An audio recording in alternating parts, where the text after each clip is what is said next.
আসসালামু আলাইকুম, hello viewers, সবাই কেমন আছেন? মহান আল্লাহ তাআলার অশেষ রহমতে আশা করি সবাই ভালো আছেন। আমরা আসছি সরকারি চাকরির সফলতার গল্পে। যিনি এই প্রথম পরীক্ষায় জীবনের প্রথম পরীক্ষায় চাকরি পেয়েছেন মাত্র 6 মাস বয়সে এই প্রতিষ্ঠানে ভর্তি হওয়ার পরে, আমি বলছিলাম সিরাজগঞ্জ জেলার মিলন মেয়ার কথা, যিনি রিসেন্ট গতকালকে চাকরি পেয়েছেন জনস্বাস্থ্য ইনস্টিটিউটে, যা প্রথম ভাইবাতি চাকরি। আমরা এবার মিলনের এই অনুভূতিটা আপনাদের সাথে শেয়ার করার জন্য আসছি। মিলন, কেমন আছেন? মিলন, আপনার গ্রামের পরিচয়টা একটু যদি বলতেন। হোম ডিস্ট্রিক্ট হচ্ছে সিরাজগঞ্জ, উপজেলা হচ্ছে শাহজাদপুর, গ্রাম হচ্ছে রতনগঞ্জ। আর লেখাপড়া আপনার? লেখাপড়া হচ্ছে এইচএসসি পাস করেছে, আর হচ্ছে অনার্স কন্টিনিউয়াস। কোন ইয়ারে অনার্স? Third year. তো এখানে ভর্তি হয়েছেন আপনি কত সালে, কোন মাসে? হচ্ছে ডিসেম্বরের 4 তারিখে ভর্তি হয়েছে। 2025 সালের ডিসেম্বরের 4 তারিখে ভর্তি হয়েছে।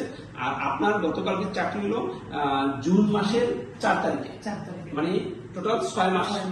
6 মাসে আলহামদুলিল্লাহ তার জীবনের প্রথম পরীক্ষায় চাকরি পেয়েছেন। সেই সিরাজগঞ্জ থেকে আপনি শাহজাদপুর থেকে এই ঢাকা বহুবাসীর খবর পেলেন কিভাবে, একটু যদি বলতেন। বন্ধুর মাধ্যমে। আচ্ছা, কে বন্ধু? সবুজ কোথায় চাকরি করে? ও এখন আছে হচ্ছে সুপ্রিম কোর্ট। ও তার মানে এই সুপ্রিম কোর্টের আগেও সে চাকরি পেয়েছে। কয়টা চাকরি হয়েছে সবুজের?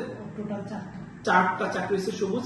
তো সবুজ তার বন্ধুকে ভর্তি করেছিল এই ঢাকা বহুবাসীতে। সবুজ যদিও 4টা চাকরি পেয়েছে, কিন্তু বন্ধু মাত্র 1টা চাকরি পেয়েছে মাত্র 6 মাস বয়সে এই প্রতিষ্ঠানে ভর্তি হওয়ার পরে। তো আপনার কাছে কেমন লাগছে এই চাকরির খবরটা? খুব ভালো লাগছে। কিভাবে পেলেন এই খবর? অনলাইনে দেখছেন। কি পদে চাকরি হয়েছে, কোথায় চাকরি হয়েছে আপনার? জনস্বাস্থ্য ইনস্টিটিউট, অফিস সহকারী কাম। এটা গ্রেড কত? 16তম গ্রেডে। তো এই প্রতিষ্ঠান নিয়ে কি বলার আছে? আপনি যে মাত্র 6 মাস বয়সে এসেই এই প্রতিষ্ঠানে চাকরি পেলেন, এই প্রতিষ্ঠান নিয়ে আপনি কি বলার আছে যদি একটু বলতেন। প্রতিষ্ঠানটা অনেক ভালো। আচ্ছা, প্রতিষ্ঠানে সবকিছু ঠিকঠাক আছে। কত লক্ষ টাকা লাগছে আপনি চাকরি পেতে? না, আমার কোনো টাকা লাগে। কোনো টাকা লাগে না, শুধু অ্যাপ্লিকেশন করতে। অ্যাপ্লিকেশন করতে কয় টাকা? 112 টাকায় সে চাকরি পেয়েছে। ভিউয়ার্স, অনেকে বিশ্বাস করবে না, হয়তো বা আপনার গ্রামে যারা আজকে এই ভিউ দেখছে, আপনার এই লাইভ দেখছে, তারাই হয়তো বা বিশ্বাস করবে না যে 112 টাকায় সরকারি চাকরি। তো আপনাদের যারা এই লাইভ দেখতেছেন, এই যে মানুষ 112 টাকায় চাকরি পেয়েছে, আমি বলবো ওর বাড়ি যে দেখবেন, ওর বাড়ি হলো রতনকান্দি গ্রাম আর কি, নগর ঢালা আপনার ডাকঘর সিরাজগঞ্জ, আর শাহজাদপুর হলো তার উপজেলা। আপনি এই ছেলেটাকে চিনে রাখেন এবং এইচএসসি পাশে জীবনের প্রথম পরীক্ষায় চাকরি পেয়েছে। ভিউয়ার্স, যদি আপনাদের কারো এইভাবে চাকরি লাগে 112 টাকার বিনিময়ে, তাহলে এই মিলন মিয়ার হাত ধরে আশা করি আপনারা চলে আসবেন। কারণ মিলন যার হাত ধরে আসছে সে পাইছে 4টা চাকরি। সে সবুজ এখন হাইকোর্টে কর্মরত আছেন।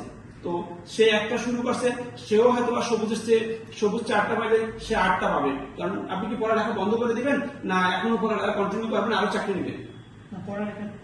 পড়ালেখা করবেন, আরো চাকরি নেবেন, কোচিং করবেন। তো যারা এখন সরকারি চাকরি পান তাদের উদ্দেশ্যে কি বলবে? তারা এই কোচিং এ ভর্তি হবে এবং কন্টিনিউয়াসলি পড়াশোনা করবে।